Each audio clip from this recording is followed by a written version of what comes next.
Hello, and welcome to the Pearl Dialogues. My name is Wazee, and together with Aileen, I host this podcast. What we do here is explore the nature of reality. For those of you who are new to this podcast and also the Diamond Approach, there are some links in the description that you can check out. In today's episode, we cover a lot of territory that is linked to the Diamond Approach, and Kirsten also shares her journey of becoming a teacher of this school. Some of the topics we cover is diamond vehicles, cultural conditioning, essential identity, essential person. So this is an episode with a lot of knowledge sharing and information about the map of the teaching, actually. As always, I welcome you, invite you to sense your arms and legs while listening. So I became interested in spirituality when I graduated from graduate school. And I had completed physical therapy school and began a career in physical therapy. And for some reason, I never had this interest before, but I just felt like there was something more to life than just having a relationship, raising a family. All of those are very fulfilling things. Having a career. There's something that was arising in me that says there's something more. And I had never had that happen before. I wasn't involved in like any kind of religion as a child. The only spiritual experience I have, I guess a couple as a child. One was when a friend and I were playing on someone else's porch in a big refrigerator box, and we were tipping it back and forth, and I had stepped out, and the box hit me in the ribs and knocked all my air out. I started running home, which was just a couple houses down, and I couldn't breathe. And I laid down on the sidewalk and I looked up at the sky. It was dark. And I looked over at the TV was glowing through the window of my house, and I said, "Gosh, I'm going to miss my family." And then I looked up at the sky and I said, "Okay, I'm ready." And then I breathed suddenly. And something happened. I had a really high fever that night. So something happened, but that was very interesting that I really didn't have a concept for what happens after we die, but then I did. And then the other spiritual experience, which was actually pretty terrifying, is I had a period of time where I would go to sleep and feel just this black neutrality, just this never ending blackness. And I thought, that's where I was going to go when I died. And my experience forever would be black neutrality, nothing else. And I went to my mom and said, "Is this really what happens?" And she was lovely and she comforted me the best she could. But that experience stayed for like every night for about a week, this blackness. And then other than that, I was really just caught up in normal childhood. I had some difficulties in childhood. So just getting by, trying to survive, getting myself through school, getting myself established with a career. And that flame just started rising in me. Um, I also I also really admired people like Martin Luther King Jr. and Gandhi who combined their spirituality and their spiritual path with uh, some kind of social action and care about the rest of the world. And that also influenced me as well. And so I bought some books on meditation, learned how to meditate. I read a lot of books about Buddhism.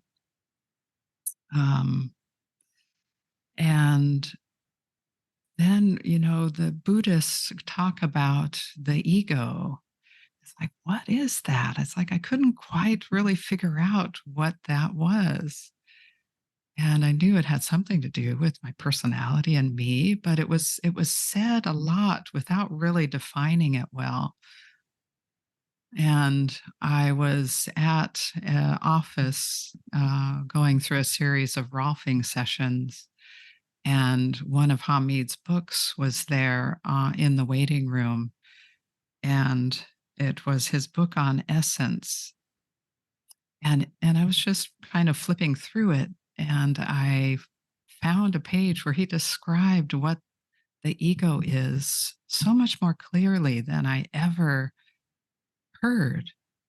And so I went through my Rolfing session, and when I got out, I took that book down to Kinko's, which was just a couple blocks away, and I photocopied the whole book because I had to read the rest of it right then. That was back in the day before we had digital copies of things, so I had to make a photocopy on paper. Do you remember that? Did you grow up with that, paper and words on paper? That's what we had to do. So I photocopied this book because I it just lit up a spark of truth in me. There's something that drew me like a moth to the flame to this book and this teaching. And so I read the book, and a Diamond Approach group was starting in my area soon after, and I joined that path. So the Diamond Approach has been my main path. I haven't, say, some people came into the Diamond Approach from another path that they were in for years and years, but Diamond Approach has been my main path. And the question that comes up for me as you share your story is, how would you describe what is the Diamond Approach path for you? What I really loved about the Diamond Approach path is the process of inquiry, open ended inquiry and discovery, because I am a person who's very naturally curious. I've always loved to learn and love to learn about things. And here is something, our own soul, something that we always have contact with, that is an endless source of discovery and learning.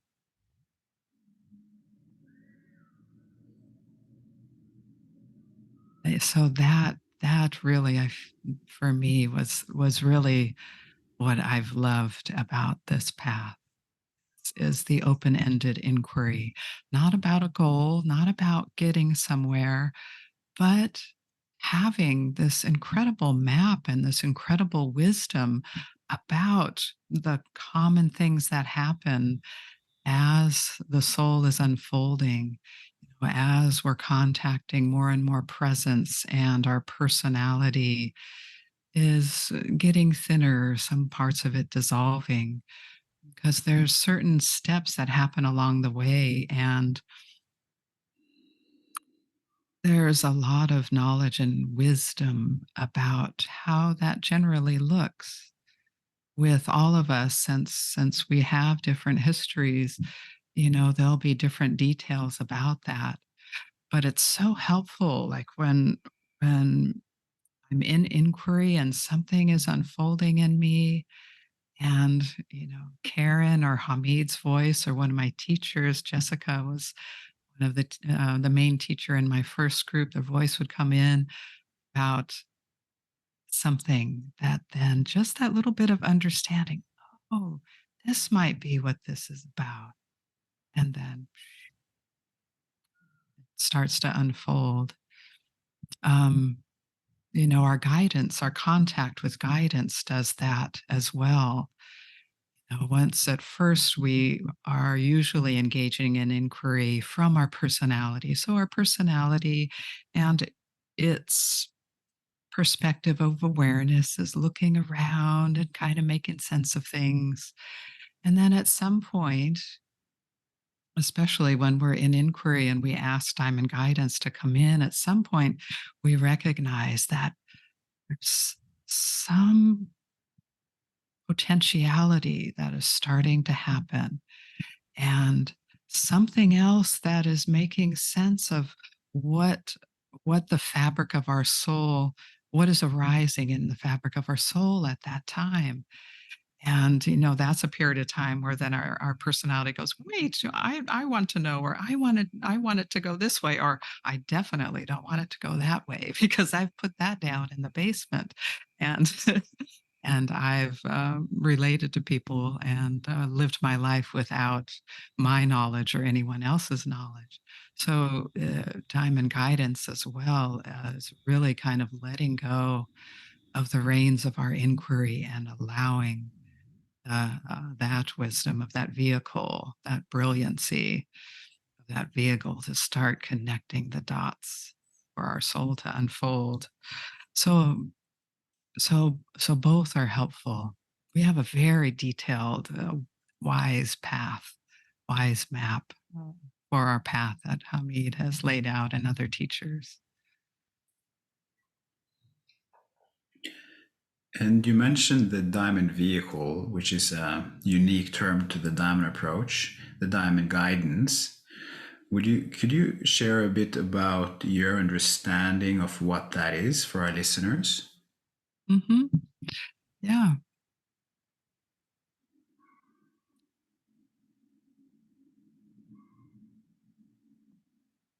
Diamond vehicles are forms of being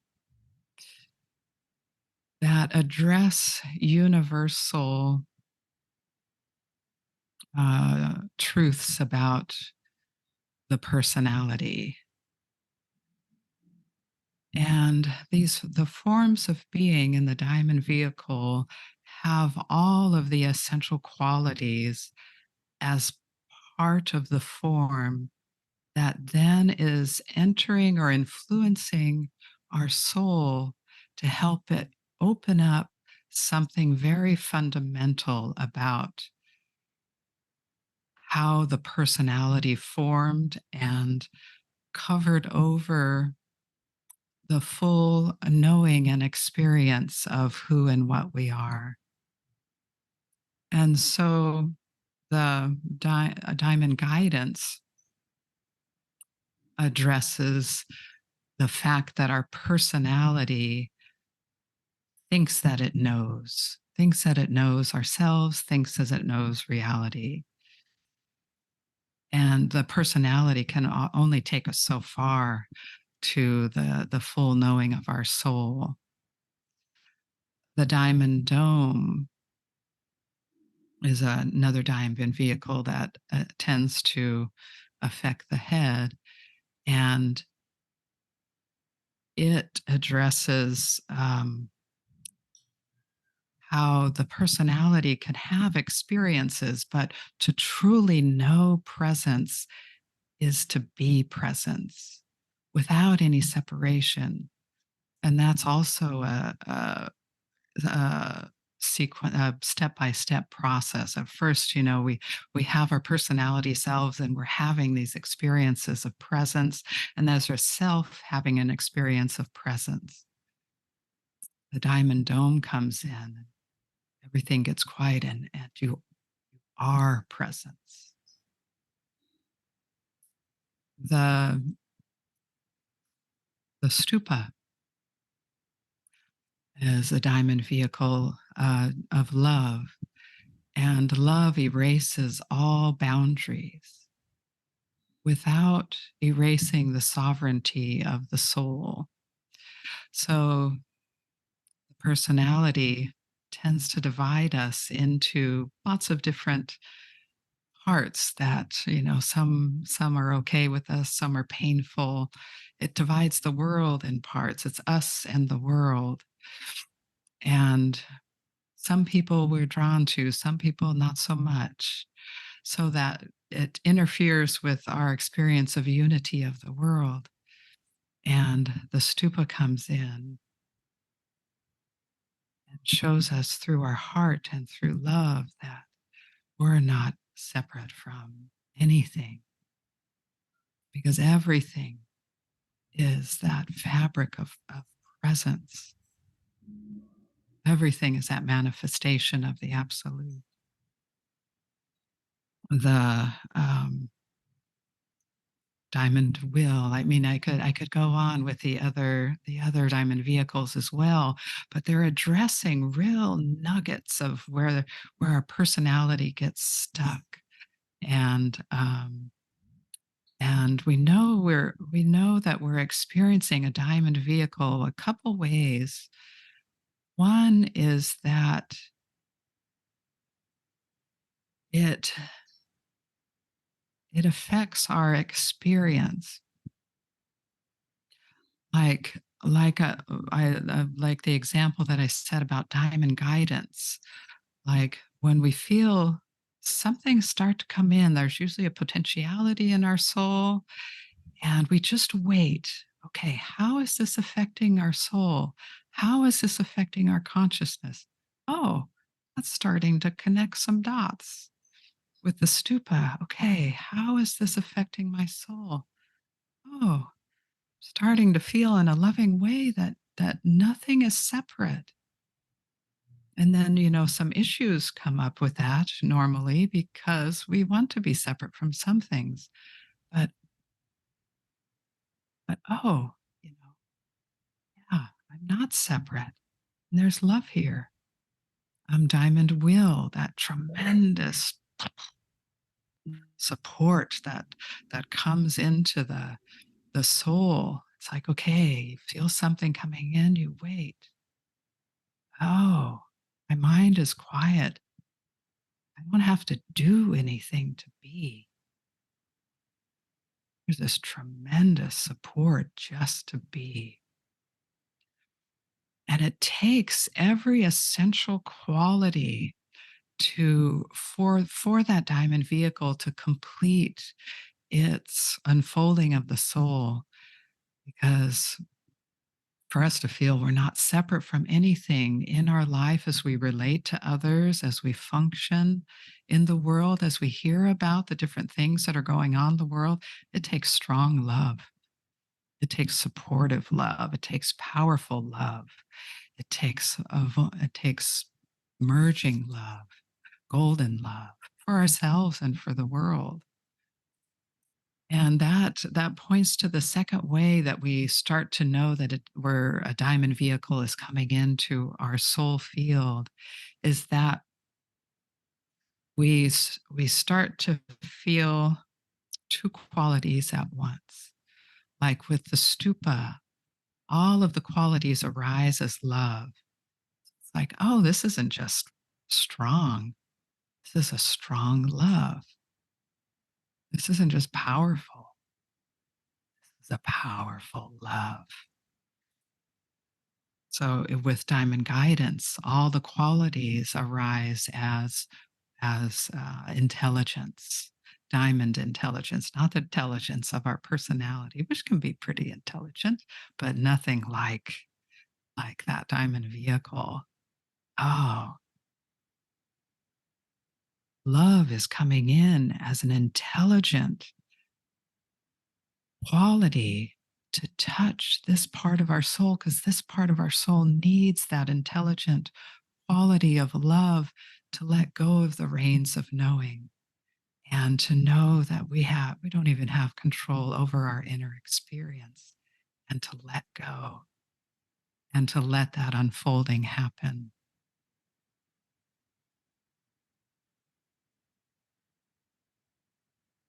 Markaba, that's another important one too. It addresses that outward turn of the soul, that what we love, what is good, all the yummy things are out there, chocolate cake and the lover, and all, and those things that are powerful drivers to go outside of us. All the things that media can can pull us in. And the macabre comes in with its pleasure and its fun right inside of us for no reason. And when we're drawn back to that computer, pleasurable strength can come in that helps us go, no, actually, pleasure's right in here. The primary pleasure is with being and with our soul and all the qualities that are inside of us. Nothing outside holds a candle to the tremendous pleasure of our being.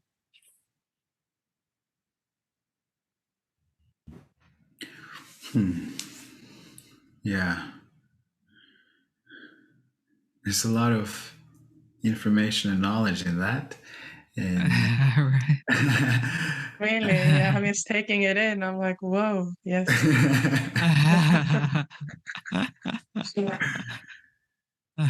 Mm.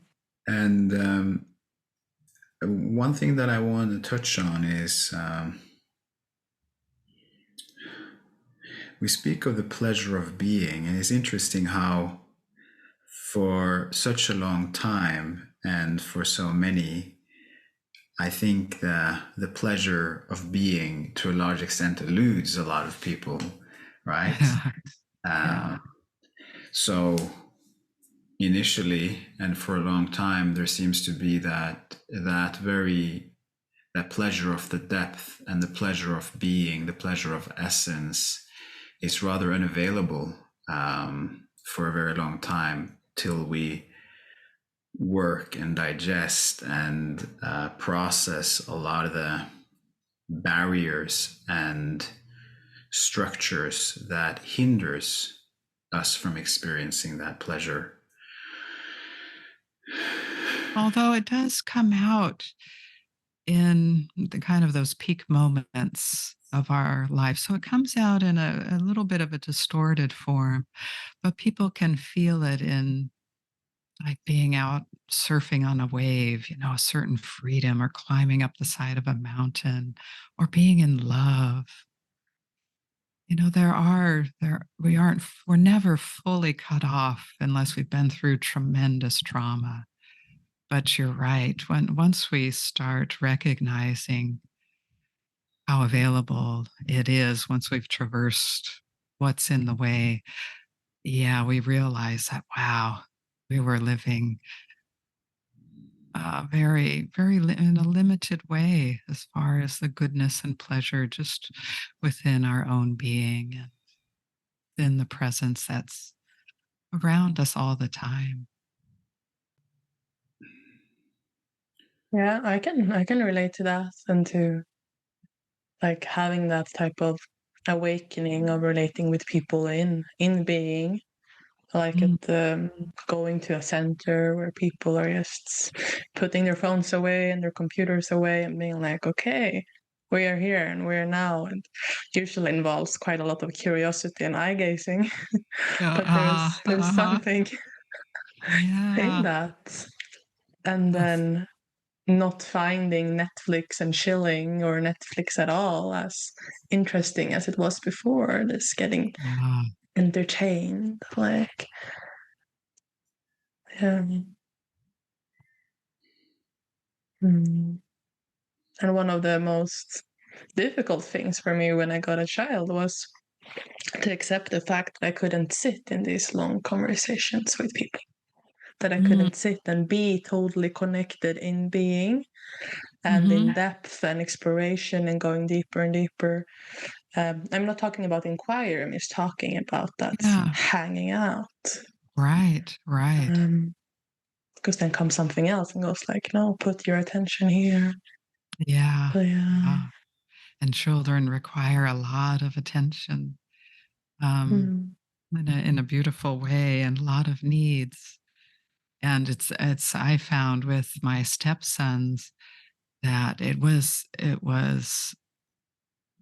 I worked very hard, and maybe you do too, Elin, as part of our path and part of our practice in the world. Okay, how present can I be when I'm with my children?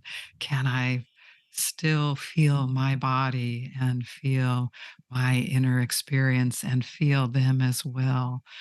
Feel, hey, look at me, jump off the edge of the pool for the 20th time. And, you know, and boy, children challenge you in ways that I think we don't get in other parts of our life too. So I used those challenges as a way to grow. It's like, okay, when my reactivity comes up, can I hold that in and then use it for inquiry and start to respond another way? Mm. Do you find that, and kids, that's another thing about kids too, they're so open. Like my grandchild is almost 2 years old, and now to have my experience and the amount of development and realization that I have, and to look at that baby boy and see, look at him like when I'm experiencing point, looking at him from there and seeing him smile because at some level it's resonating with him. He has no concept for it. He doesn't know he's starting to know he's a person now, but as a baby he didn't know that. So I am enjoying that. I wasn't involved in my wonderful stepson's lives until they were 5 and 10, but still, there's such an openness and joy, and it gives you the chance to remember how your soul started out. Oh, I mean, kids have their connection to their instincts and their tremendous wants and their tremendous needs. So there's that part of a soul entering a body, and the body really being totally helpless, dependent, and have all of these tremendous forces coming through. But also that soul that is not fully covered over by the personality yet. That's our soul. That's what we return to, that openness, that joy. When we first experience the soul directly, it often feels like a youthfulness, a innocence and openness, natural curiosity that in your son. And people who are around kids can see that part of their children. Not that children are enlightened, there's other things that need to come, but it's so beautiful when we can contact that innocence again, because we never lose that innocence and purity that we see in the best of times. Babies, when they are content or when they're breastfeeding. I don't know if you breastfed your son, but that connection and eye contact and purity. I think that's why children and babies melt our hearts. That's who we are. That's who we are. We're still that soul. It just got covered over. Back to what you were saying, Wazee, we lose contact with that to a large extent, except kind of peak experiences, enjoyable ones. Maybe other cultures are different too. In the Western culture, it's so busy. Here in the United States, the culture really doesn't support it. Other cultures, I may though. I've only lived here in the United States. Mm. Do you want to say something, Edin?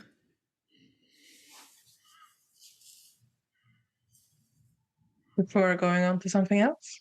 No. I just had No. something come up that I wanted to address, because we were talking about this pleasure principle or not pleasure principle, but this potential for experiencing pleasure in being and pleasuring in our own existence. It made me think about hedonism, because I feel that our culture and the orientation of a lot of people I mean, generally, a lot in our culture, yes, let's just use that word, there is this move towards pleasure that is more hedonistic, I feel like a consumptious kind of way of experiencing pleasure, which can manifest in social relationships, food, many different types of activities, where, like you said, that there is this element of thwarting or distorting, that it points to something real, at its origin, which is that being itself has an aspect of pleasure, but we tend to turn outward and seek something to that is some kind of a replica of the real thing. And I just wanted to highlight that because that's something I see a lot of in Norway, particularly, and which makes sense because by the look of the world, it's not the case that most human beings are experiencing essence in a prolonged and a very available way. Right. Yeah. Yeah. Yeah. And as you say that, I feel compassion for that because there's a reason why we turn outward in a hedonistic way for pleasure. We've lost contact with something fundamental to us and we're looking for it. And so that's a very natural thing to do.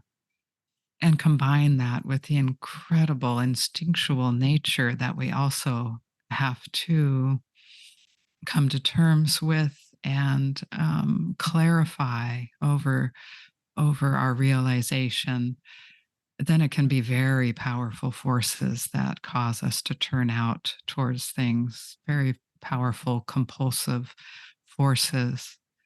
That is really coming from a very natural place because we've lost contact with something inherently pleasurable and inherently good. And we're looking for it. And we're looking for it in the ways, for different people, in the ways that we've been conditioned to look for it, or ways that we've contacted it before.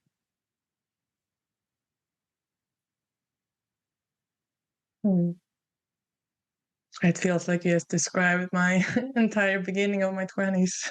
Oh, yeah. Yeah, in different ways of wanting to understand or connect or Right. joining the fun, joining the hedonism and seeing where it took me because it was what you were supposed to do, but also because I wanted to feel alive. Yeah. And there's also this like edge of it's kind of, I think in my culture, expected. I live in Sweden, so the country next to the sea. But then there's also this limit of like, don't go too far. Like you cannot, don't become an addict of anything. And or so, but yeah, I have a lot of compassion, and I have had some people that I've loved dearly that's are and have been abusers of different substances from an early age. Like, yeah.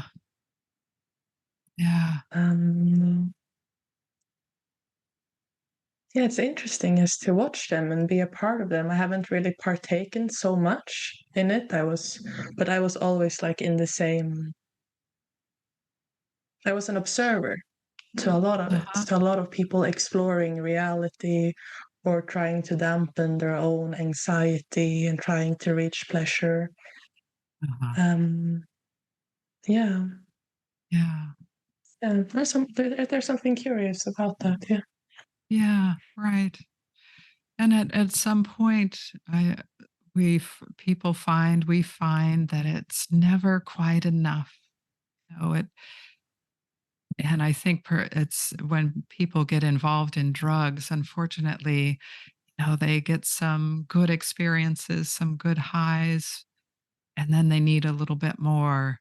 or they recognize they come down from it, and here's an easy way to get it again, or in the arm or wherever, with the joint. And but it's always uh, it doesn't last. And sometimes when you come down from it, can be a deep disappointment to come off. It's like, dang, that wasn't it. Dang, that wasn't it. Maybe this is it. Maybe I need to go do this, make a lot of money. Maybe I need to go do this. That's nice that you recognize that in your 20s, because sometimes it takes people to their 50s and they get to that point and they have everything that they thought would fill it, and it doesn't. Gosh.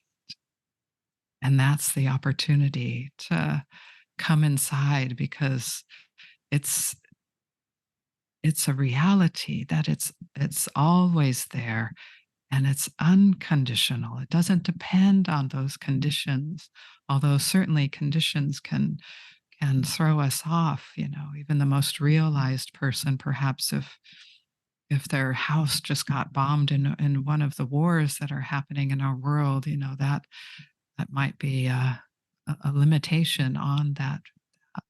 But in our everyday life, we keep looking, keep striving, because there's actually, the reality is that it is available. It is a possibility. It is a potential for us, and a very natural one for our soul, and for the reality of presence and space and love that is here also in this material world that feels so hard, and that our five senses, sense.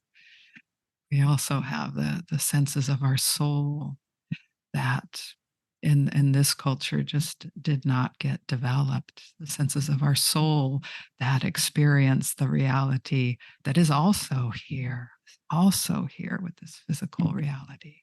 We just use different senses.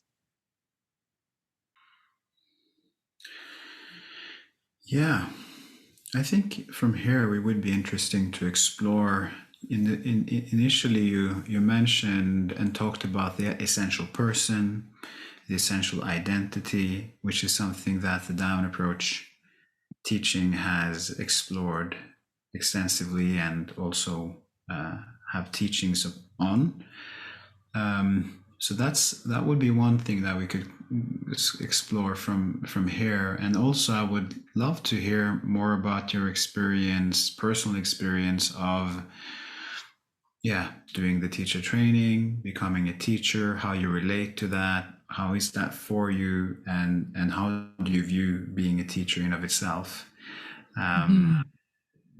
Yeah, that's a couple of Yeah, possibilities. yeah, yeah. Let's talk about the essential identity and essential personhood first, because that is also a part of what the seminary training is about. And that particular development that you have to at least move towards, if not realize a bit, before you become a teacher.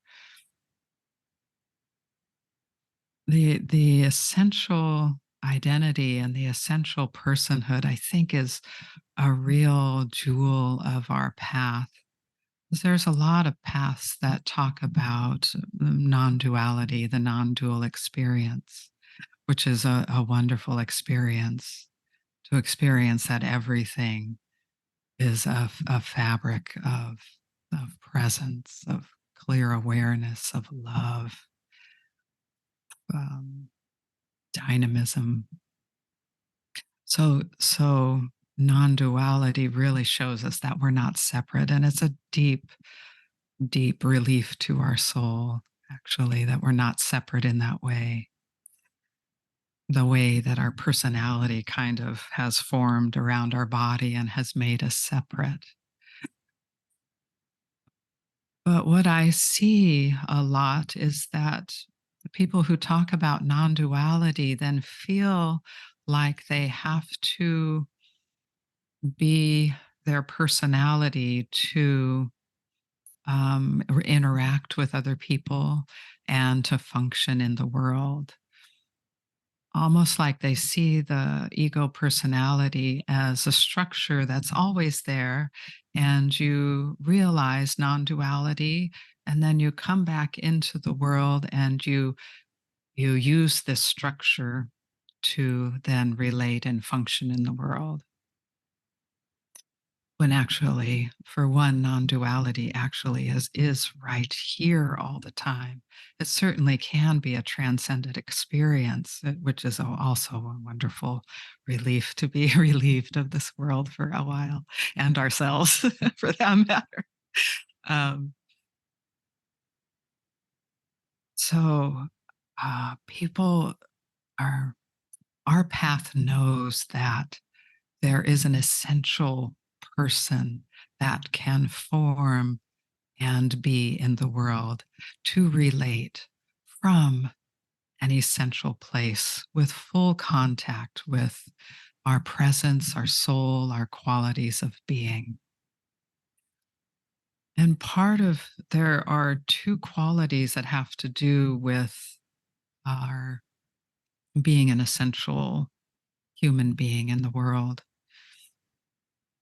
related, that our personality really imitates. And one is the essential identity.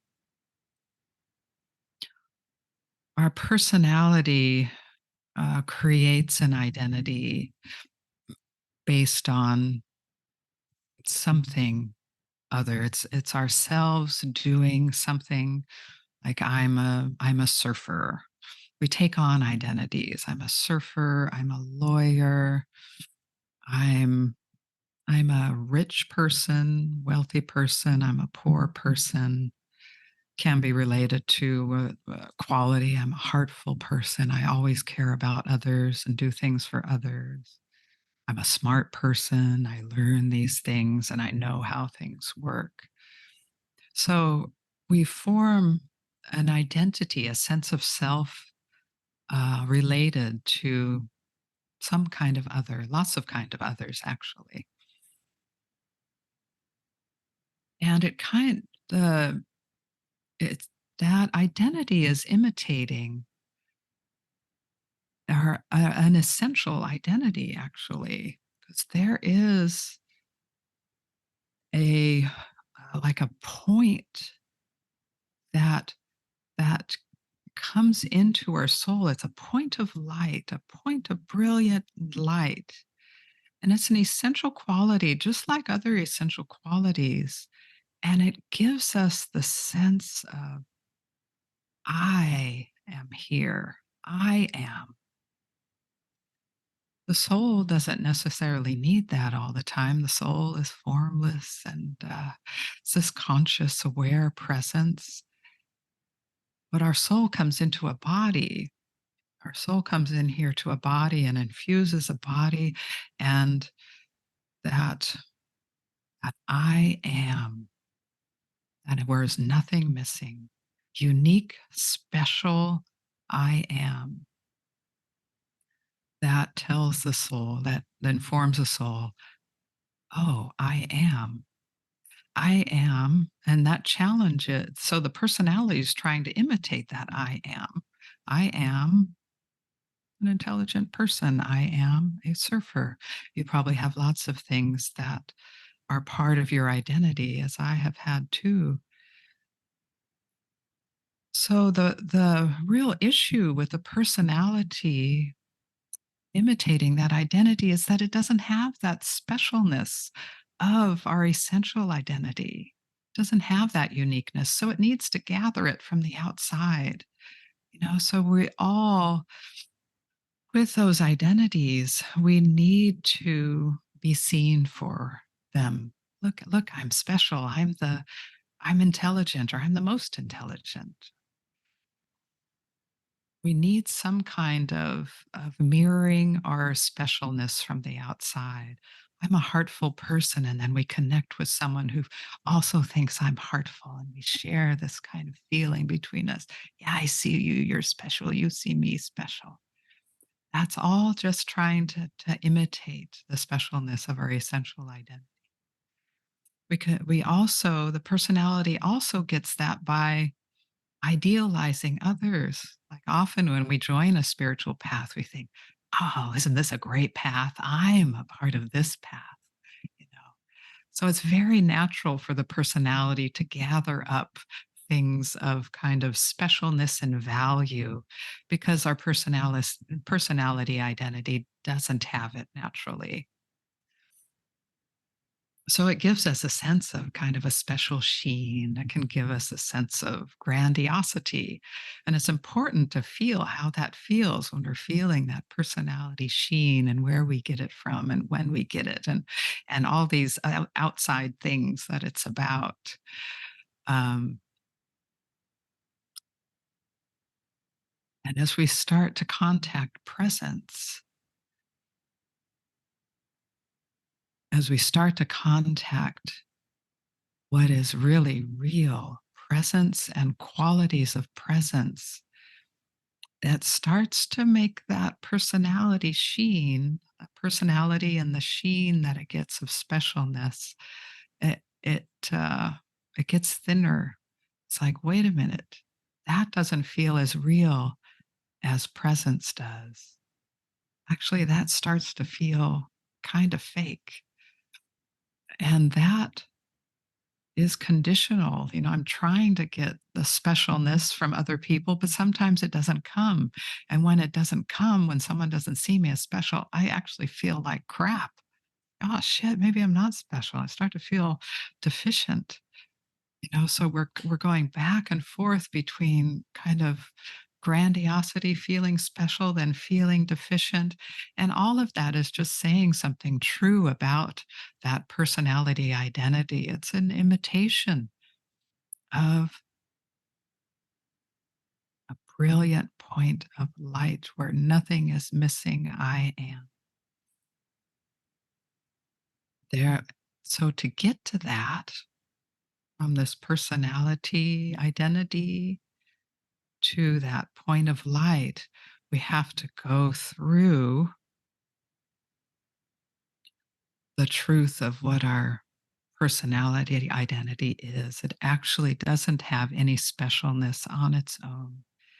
And that is a tremendous wound because, again, our soul and who we are is so special. And to be separated from that is so incredibly painful. And when that personality identity becomes thinner and thinner, people don't mirror us, or if the usual things don't mirror, we might get rageful, might get hateful at the, how dare you not see me? How dare you? All kinds of defenses come over this incredible, sensitive, deficient, painful place where our soul got separated.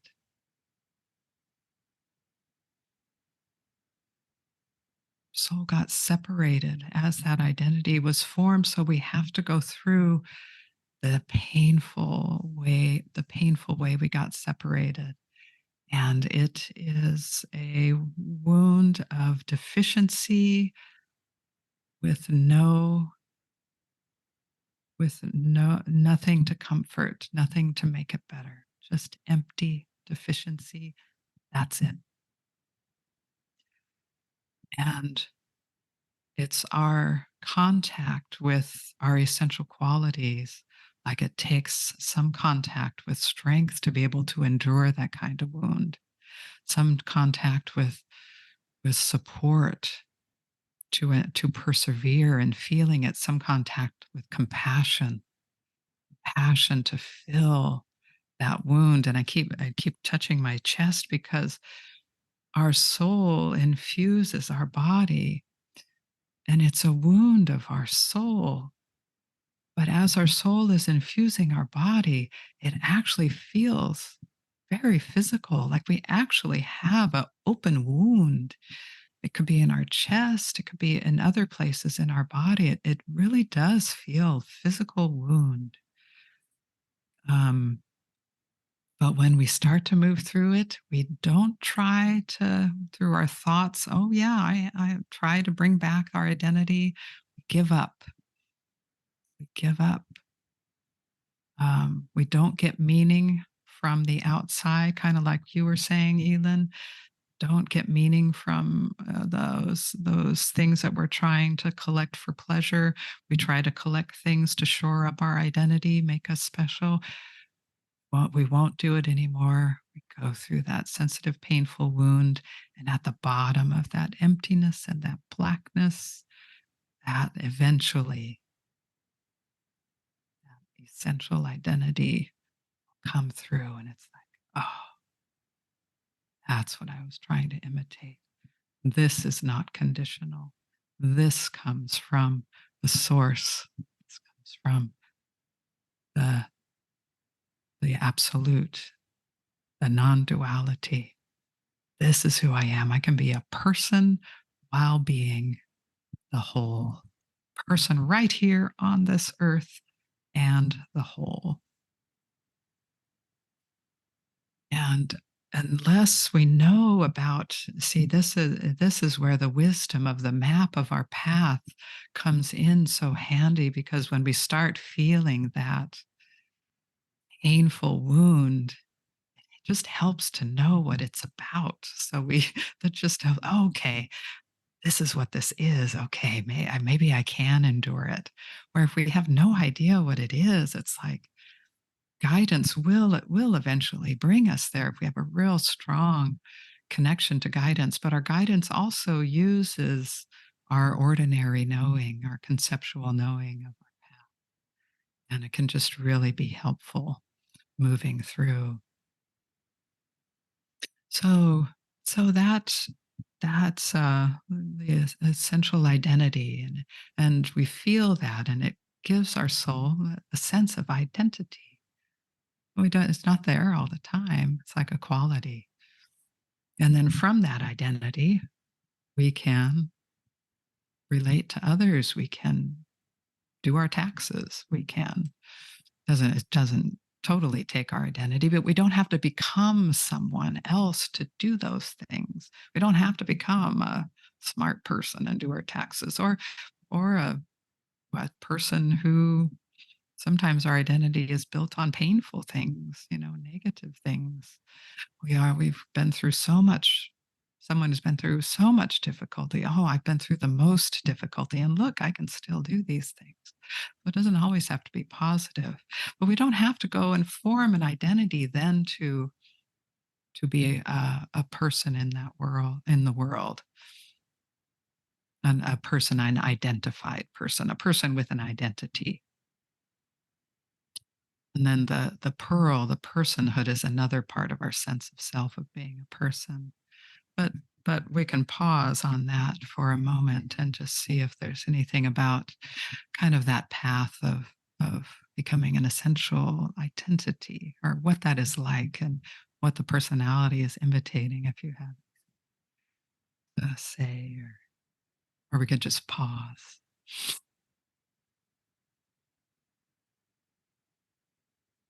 I'm open for both.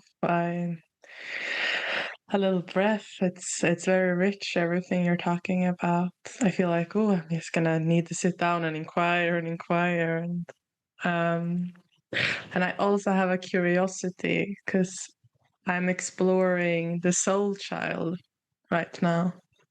So Oh, then, because you're talking about this, I was like, okay, how does the soul child fit in? And maybe that takes it somewhere else, or even so. But that was what came up in my heart. And then I also just want to acknowledge the pain I feel in my heart listening to what you're talking about.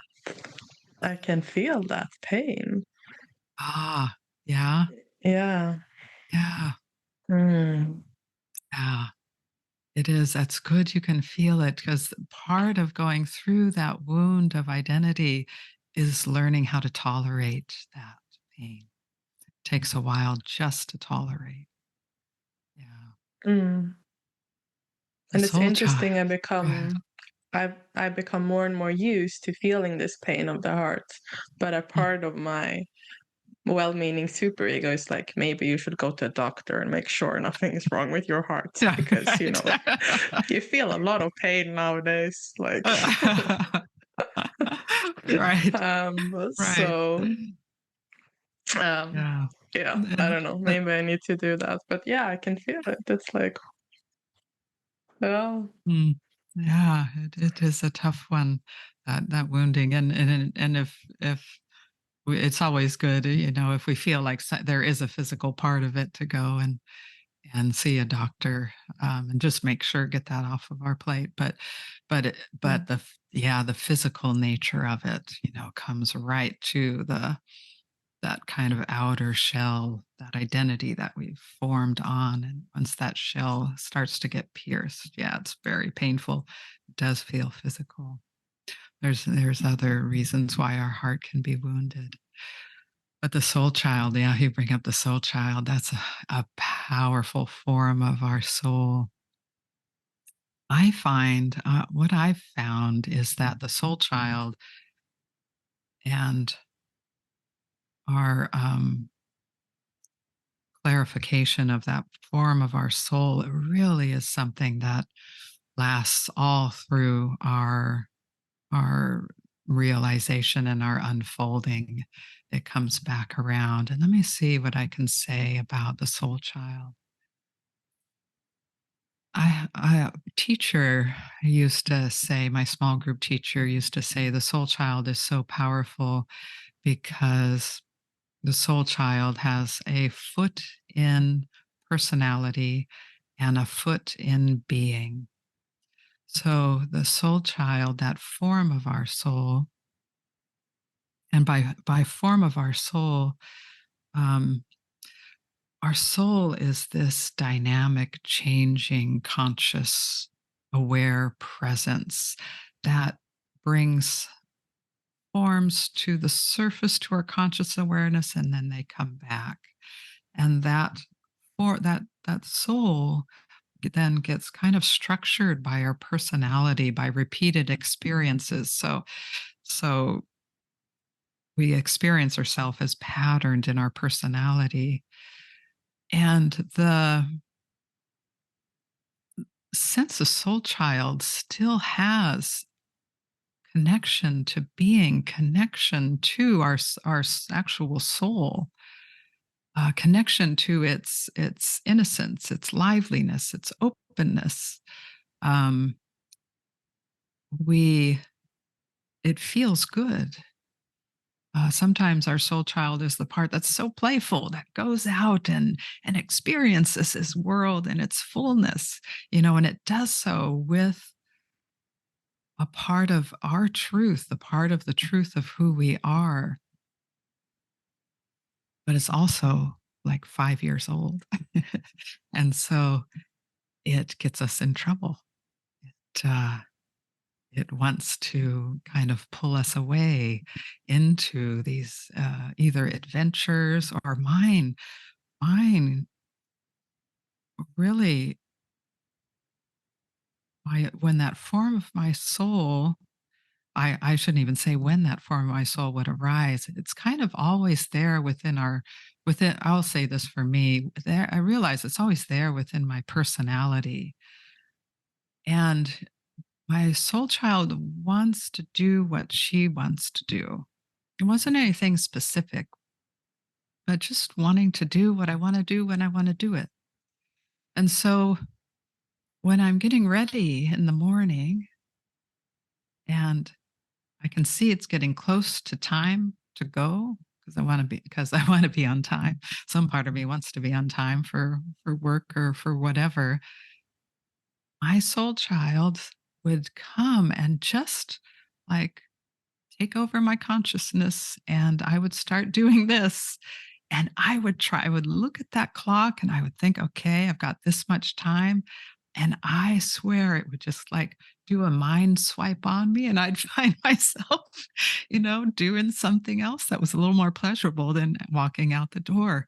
It took me probably 10 years to start to um, not follow soul child not allow it to take over really my consciousness in the powerful way that it did.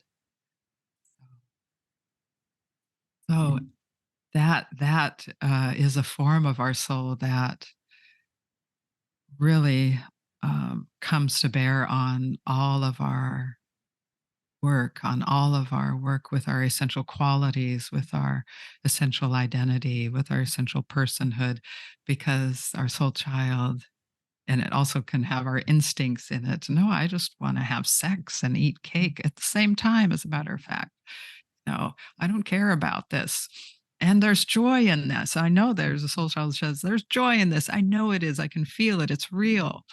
But boy, it's got that powerful instinct. And to reel that in, I found for me and a lot of people, it takes a big arc of work to do that and to start to peel away qualities of true joy, say, if that's what a soul child is about, real joy from this form that usurps it and tends to cause some trouble in our adult lives.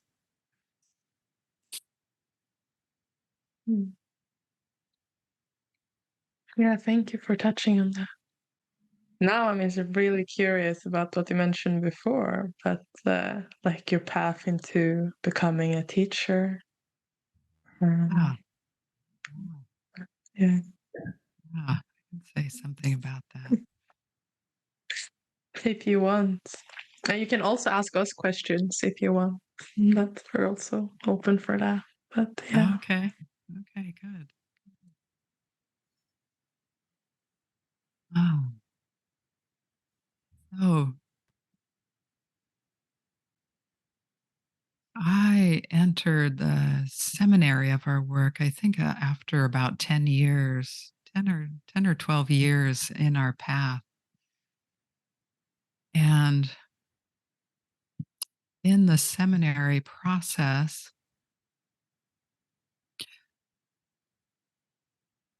number one, we need to be able to do several things.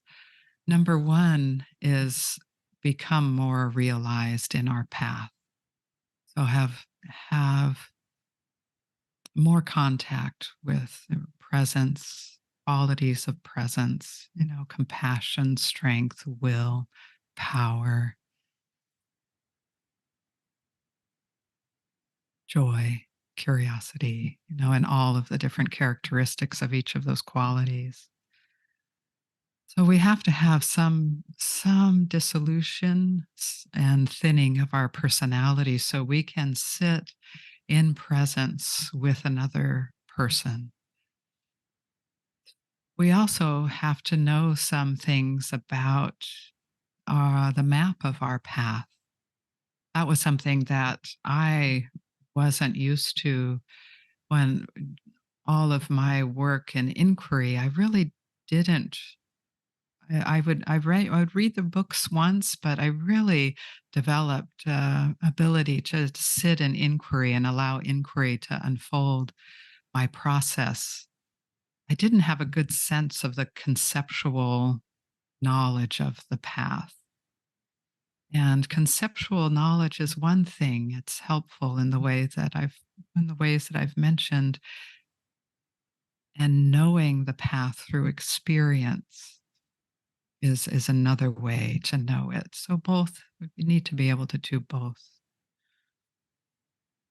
And we also have to learn to sit with another person and maintain our contact with presence and learn how to help their personality open up to what is real in them, open up to their soul that is infusing their body, their personality.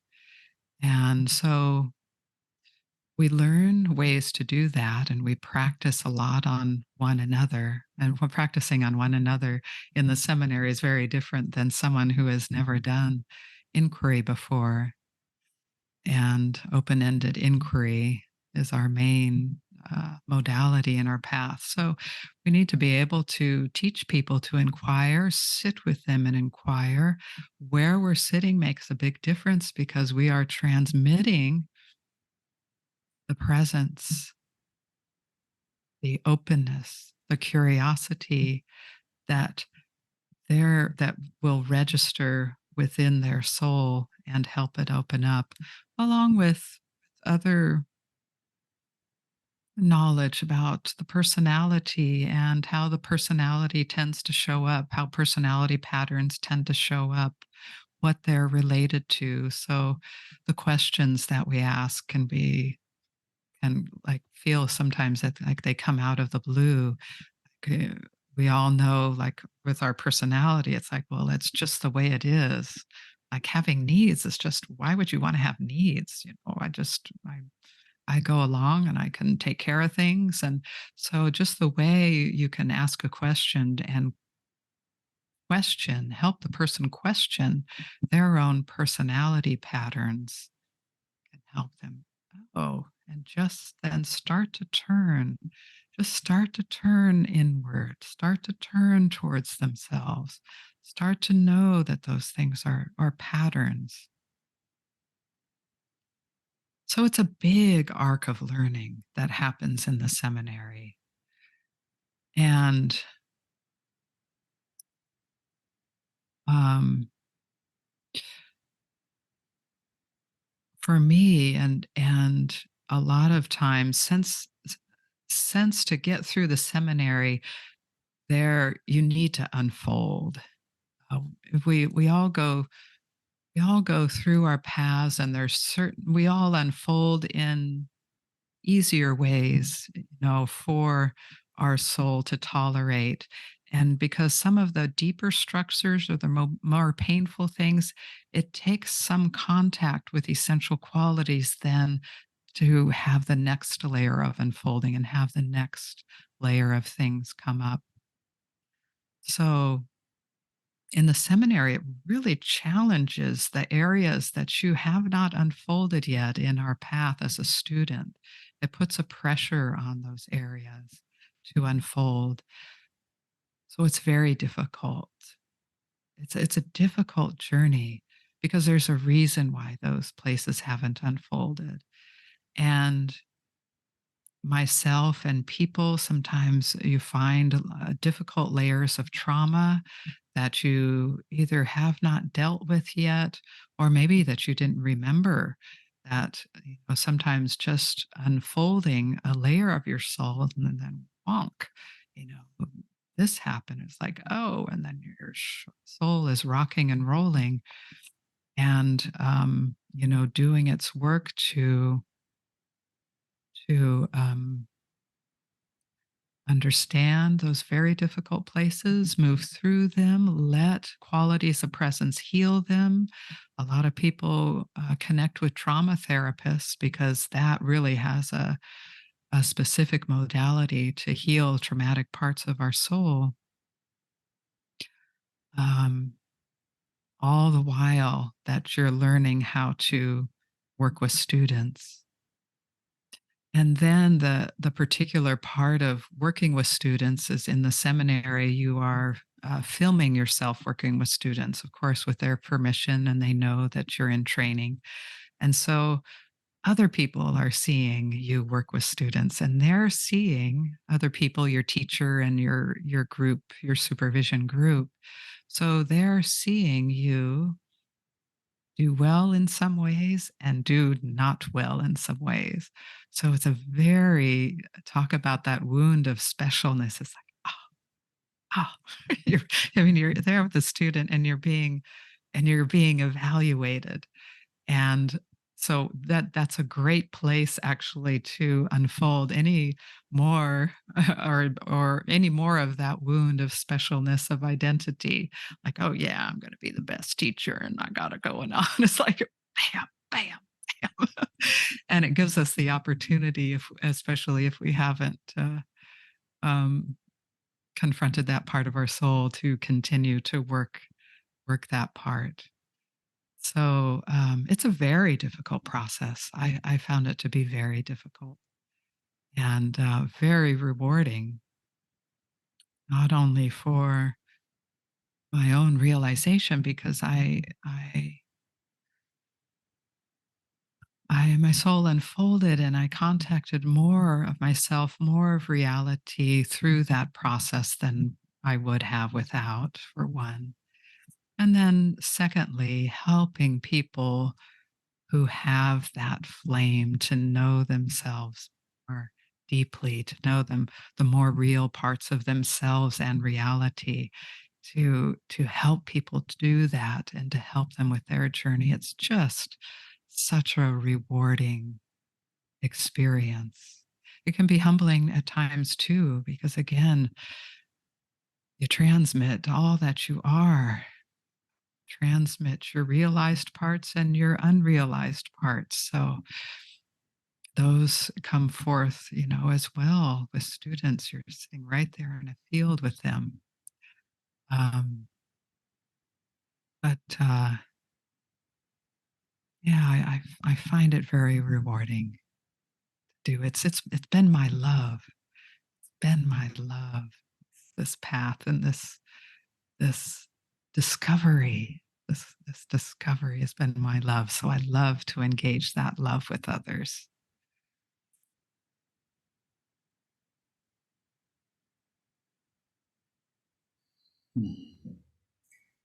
Yeah, I feel that coming through when you speak. That I can definitely feel your love for the path and the dedication in understanding it and really giving yourself to it in a very full way.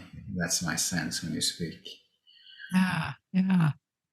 Makes me curious about both of your what brought you to the path and kind of what you love, what engages it for you. Really? I invite you first. Um, you invite me first, huh? Yeah. Last time we did this question, only I answered. So now I invite you first. You invite me first, yes. Okay, yeah. So,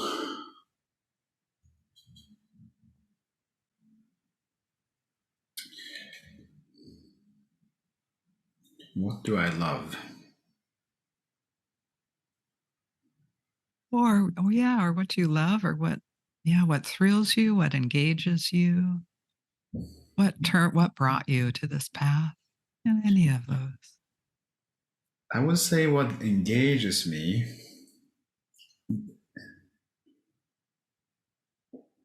is what comes up for me is sincerity. I feel that sincerity is something that engages me with this path and with life in general, that I can feel that I want to know the truth. I want to know the truth. I want to know the full truth. I want the truth. So there is a desire and a flame and a burning for the actual truth, which means the truth in our situation right now, the truth about you, the truth about Alien, the truth about myself, the truth about the world, the truth about reality. So foundationally, I would say that is the principle that governs my soul, the desire and the love, which is a form or another way of saying the love for truth. But there is a wanting for truth, and I feel that this path facilitates for that revelation, that unfolding, that opening, that discovery on deeper levels. I also see that this path evolves my soul, that by engaging this path, by applying myself, by involving myself with this path, my soul has evolved, my mind has evolved. In some sense, you could also say that my body evolves. So it affects me in a way that leads to growth, which is tangible and something that I've observed over a long period of time. And what that gives me or affords me in my everyday life is that there is more depth, there is more clarity, there is more maturity, and also, I would say, maybe most importantly, that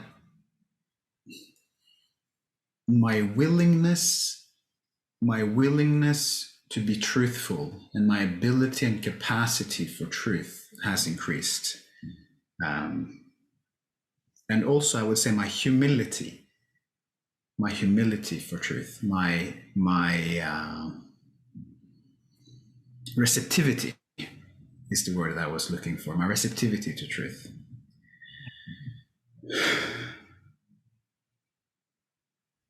Yeah, I feel that describes it. Yeah. Thank you for sharing. Thank you.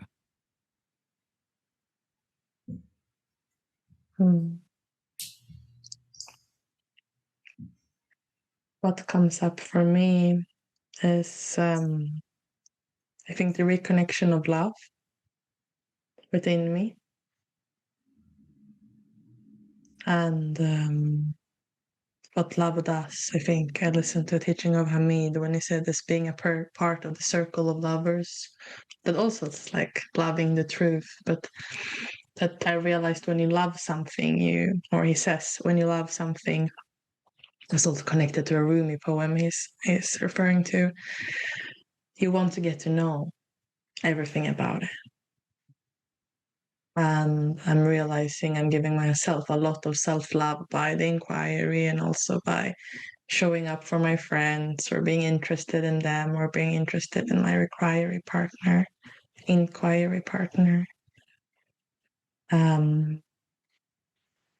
And then it's the ride. And I don't know if it's like part of the diamond intelligence that you talked about, but that I do not know what is going to happen when in the pauses, like in the spaces in between teaching, or in the spaces when someone isn't talking, and energy fields start shifting, and I can feel things I didn't know. Or when I think that I'm processing, like I go for a retreat week and I'm processing something, and then all of a sudden I start to process something different that comes up all of a sudden because it is ready. And I had no idea that it was there. It was like I forgot it was there. And I love that ride of having my obstacles show up and explore them, and feeling this trust. I feel a lot of trust for the Diamond Approach and for the teachers. And also hearing you speak about the teacher process, I realized like why I feel so much trust, like the work you're really putting into yourself to be able to support others makes me so happy. And yeah, I just love that. I love that ride of loving places of myself that I realized that I didn't know I had stopped loving, or maybe I did know, but I forgot about them. Yeah. Thank you. Yeah, beautiful. Very both of you to hear that. A lot of love and truth. A lot of love and truth. Yeah, and sincerity. Yeah.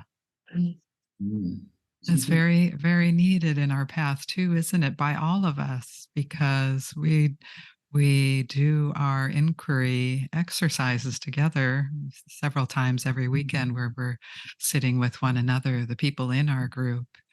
And the fact that, we're all to some extent turned towards sincerely looking and wondering and opening, that really creates a field for all of us, students and teachers alike. We're all contributing to.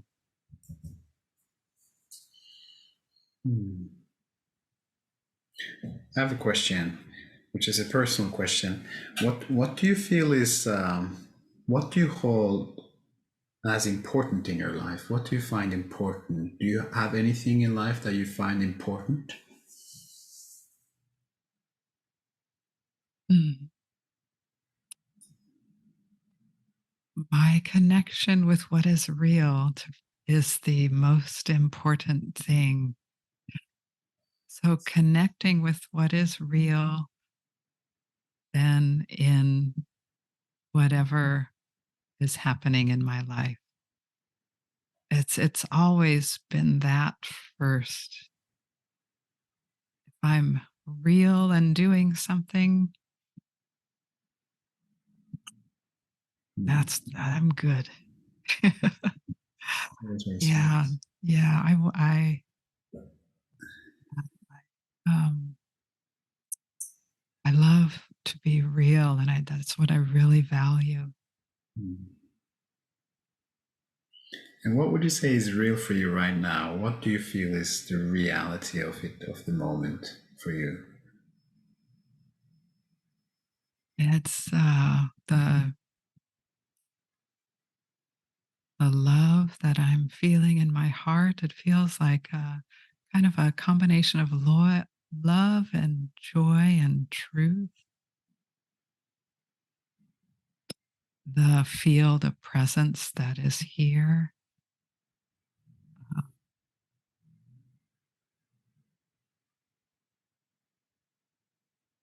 the silence.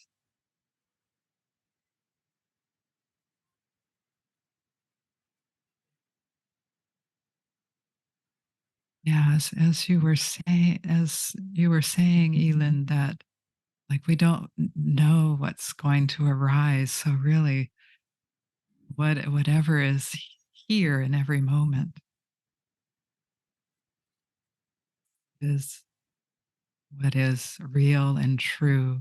And we learn that more and more over the years as we contact presence, qualities of presence, awareness, space in their purity.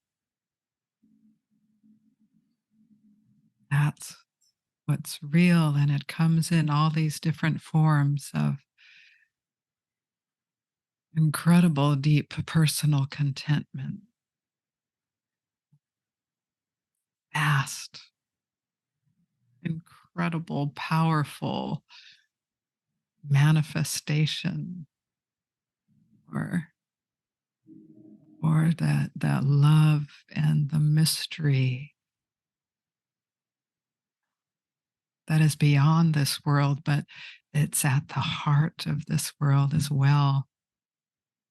So many different ways we experience the goodness of true nature and of being.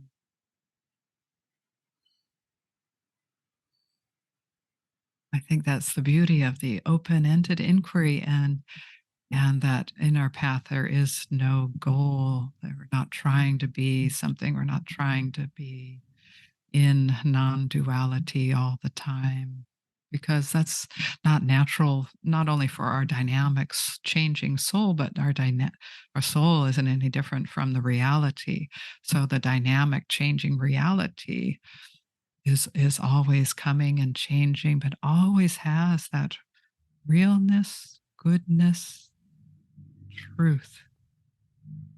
And if we try to hang our hat on any spiritual experience, try to stay there, that's our personality coming and going, okay, I think I'll hook on to this place. This is pretty special. Feel like this is valuable. Yeah, so that is my answer, Wazee, right now. And if something else was arising, I'd give you a different answer probably. Hmm.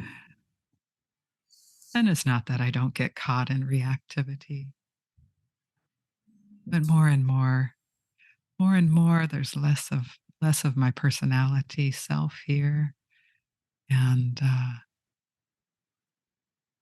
some contact with some quality of reality, myself and the world and beyond.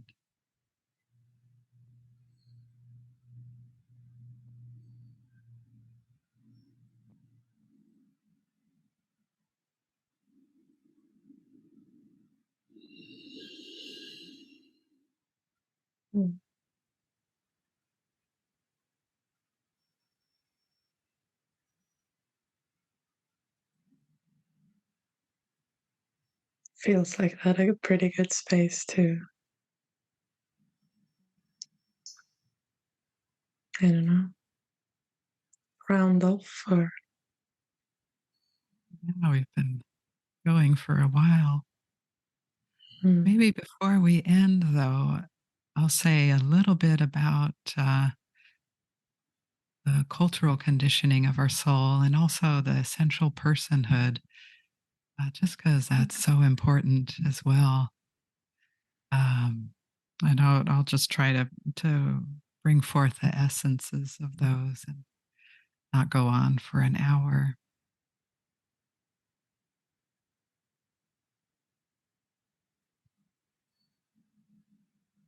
Our personality sense of self has an identity part and a personal part. And when we are in contact with our personality or identified with it, those aren't easy to separate out necessarily. But it is as all of the different flavors or patterns of sense of self that are there. And we talked about moving through the identity part of that sense of self. And there's also the personal personhood part of that sense of self. And that's so important because our essential person is a developed form of our soul that being takes in order to interact with others and function, just do our daily tasks, move this body through the world. Our Western culture is quite complex, so there's a lot of tasking. It allows us the potential to do that as an essential person, an essential form of a person that is not our personality.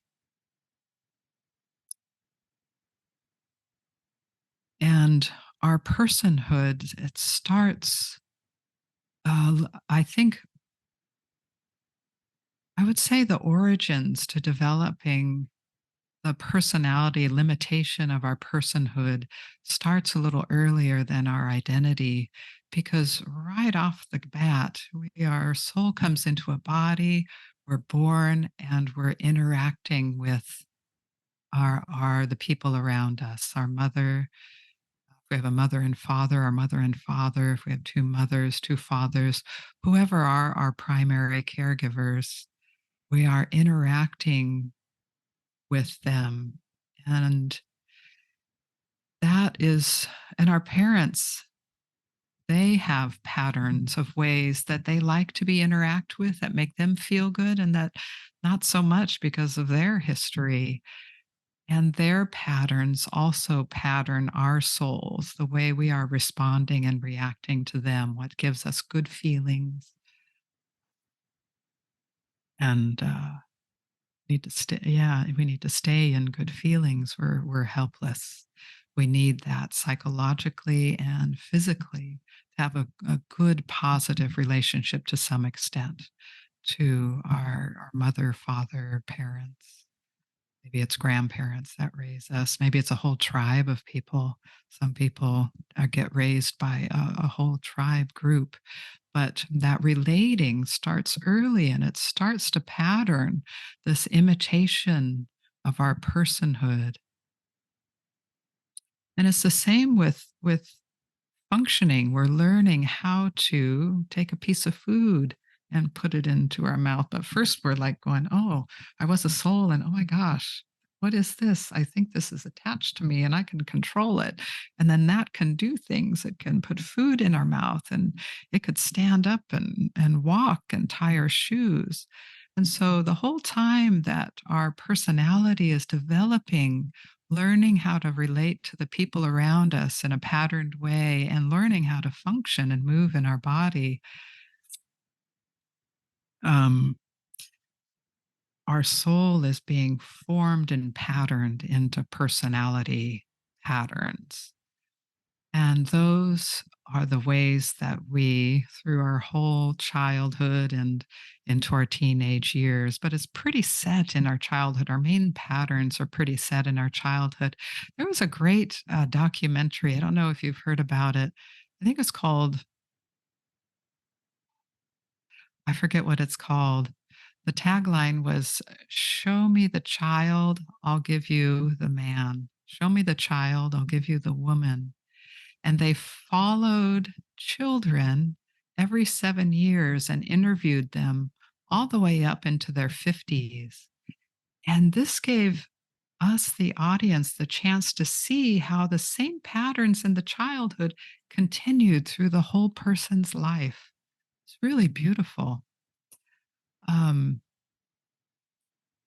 so that since our personality is forming at the same time that our soul is learning how to relate and function, is why it's so hard to recognize that there can be an essential person, actually.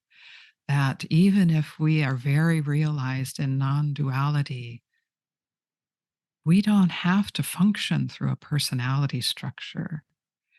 We can move through that. Again, our path gives very good knowledge and wisdom about how to move through that. Um, to develop that early personal self. And again, like the point of existence with the full personhood, nothing is missing, fully complete. There's value within that, within our structure, and it takes on a personal quality. And it's autonomous. It's psychologically autonomous because we're not, our personality is always relating to another. It's pattern on our relationships to the people around us in our childhood. And we take those relationships and we continue them with other people, or we react to them and do the opposite. And then our thought forms in our head, we're always talking to someone. Our personality has all this company that goes along with it. But once that is worked through, there's just kind of aloneness without feeling alone, because those qualities of love that give us company through love and all the qualities of goodness make up the person that we are in the world. And again, moving through the wound of that personhood is a little bit similar to the identity, except that it's deeper within the soul. Like the identity is more like this layer, shell of sheen that over our body that we kind of have put there. But since our soul is learning to relate and function so early, the wound of that being an imitation of what is real it's like it's felt within the fabric of our soul as our soul. It's like our whole soul field becomes painfully deficient and inadequate to relate and function in a real way. And just to know that, again, just to know that, okay, this is how my soul feels. It's very hard not to identify with it because since by then we know what our soul is, we know what that presence is. It's hard not to go, oh, dang, maybe I am deficient. But you go and in the Pearl book, it's like, oh, yeah, people identify with that state because it is within the fabric of the soul. Maybe I'm not really deficient. Maybe I need to look at this, and it gives you just a little bit of separation, disidentification, and then the inquiry can fold a little bit more. But again, it's a painful, deficient, empty state, empty and deficient of your very person, of your very soul. The beauty of moving through that is that you don't have to experience states of presence and then put on an ego structure again in order to be in the world. Like you're the essential self, the essential personhood comes down into the world. This beautiful, precious pearl. And they call it the pearl because they actually, how all qualities of presence have a texture to it, and it actually feels very pearly. So it's good for people to know that that's a potential, and our path really communicates the potential of being a person in the world, both in our identity and our personhood. And then I'll just want to say really quick about our cultural conditioning, because all of our personal conditioning really is pretty much complete in our childhood. We might have other things that condition us personally after that if they're really um, uh, make a deep impression. But our personality is pretty set already in our childhood and those patterns established. We are also conditioned by the culture around us because just like our sense of self has beliefs about ourself, and those beliefs pattern who we see in front of us, who we're relating to in front of us. It's like we put a veil on people.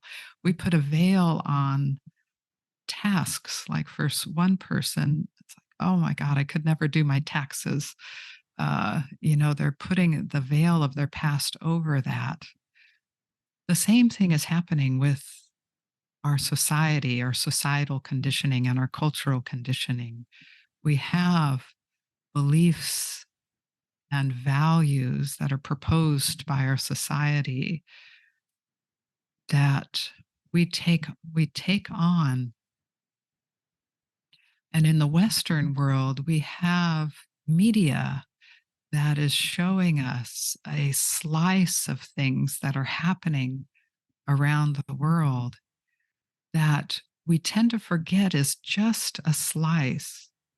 It's like there's this 3D world. Imagine a 3D circle or sphere. And every time we watch media, it's a 2D slice through that world. But people tend to take that 2D slice, then make it the whole 3D sphere. And that patterns how they experience the world. And so our culture, so being aware of our cultural conditioning, and I'll say this before I say that, like our personality conditioning is done in our childhood, our cultural conditioning never ends. We are constantly under the influence of society and the world around us, its beliefs, its values, its norms, what's normal, what's ideal. And there are certain, just like there's certain things that really is helpful for our personal growth, like just knowing those relationship units that the personality tends to form always in relationship to another. It's the same thing with our cultural conditioning, knowing some things like about media literacy, knowing how to take in media where we're not just believing everything that's put in front of us, and where we're always recognizing that it's just a slice. And the things that make us angry or that we're reacting to, we can wonder, okay, anger is coming up, but strength isn't coming up. Why is that? Why is essential strength not there? There's an imitation, a barrier to that. What is that about? And it's the same inquiry process for our cultural conditioning that we do with our personal conditioning. And the benefit of that, one of the many benefits is that we are not we are not in a personality relationship with the world as far as the social news goes, the social news media goes. We are actually can be real within interacting with the world, interacting with media, the things that we want, that we believe in, that we want to um, be active towards. We can go do that from a personal place, not from something that's triggering trauma or triggering our reactivity. And that's something that we are starting to develop in the diamond approach, ways to work with that cultural conditioning. Because so often I think people get some level of spiritual realization and they think that then they're separate from society, or they take that I'm not really affected by society. But really, all of us are a part of the society around us, whether we're active in it or not. Both are powerfully affecting what is happening in our society and our world.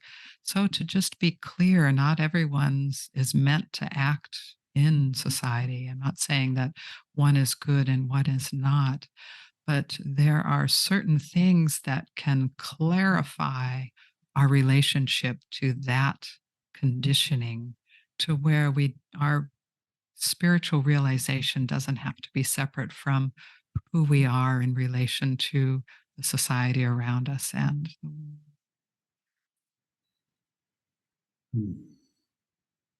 Thank you, Kirsten. Sharing all your learning, your knowledge, so with so much love and so much consideration. I can really feel that come through. Thank you. Thank you. Yeah, and insight. Thank you. Mm. Yeah, this Thank you. certainly will be one of these episodes that I will like re-listen to and go like, oh wow, because there's been so much knowledge and transmission. Yeah, so thank you a lot for that. You're welcome. You're welcome. Thank you very much for inviting me. Thank you, both of you, for inviting me. And thank you so much for doing these podcasts. Yeah. It's really a great thing. Yeah, good to hear. I feel your love for the path too, and your engagement and your engagement with the teachers and what opens up for you during these talks. A lot of appreciation for the both of you. Yeah. And are you accepting new students? I am. Yeah, I am. Okay. So I have a few places open for new students, a few spots. okay. Yes. Lovely. Okay. All right. All Thank right. you for tuning in, and till next time. Right. You go well. Take care, both of you. Bye-bye, everyone.